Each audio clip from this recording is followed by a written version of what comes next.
you're Shylocking and you're making money that way, but then you start getting into other businesses. Yeah. So what comes next? You know, I had a legitimate business. I had two automobile dealerships that I had put together. I had a leasing company. I had a couple of things going on in a legitimate sense. But the biggest scheme that I ever fell upon, I would say, or helped create, was I devised a scheme to defraud the government out of tax on every gallon of gasoline. And I ran that operation for 7 years. I brought in the Russian mob guys from Brighton Beach, Brooklyn, because they had a independent station at the time, an independent group of gas stations at the time.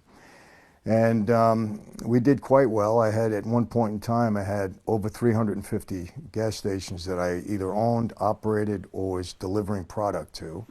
I had 18 companies that were licensed to collect the tax on every gallon of gasoline. I had connection to get the licenses at the time.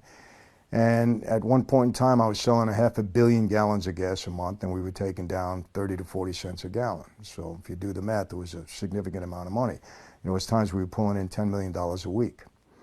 So I ran that operation for 7 or 8 years. As a result of that, I became pretty well known because everybody wanted to get involved in the business, from not only from my own family, but from other families.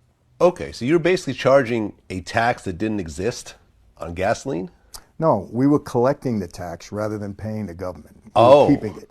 Oh, so you were collecting on behalf of the government and just keeping it And for we were yourself. just keeping it. We weren't paying it.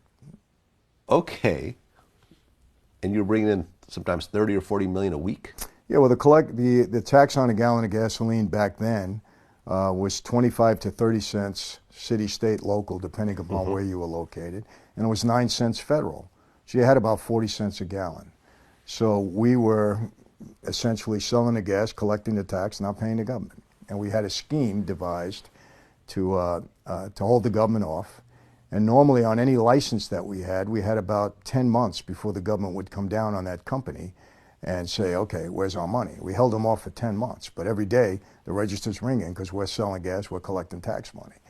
And then when they finally come down on us, we'd just close the office and we'd move on to the next company with the new license. It was kind of a daisy chain.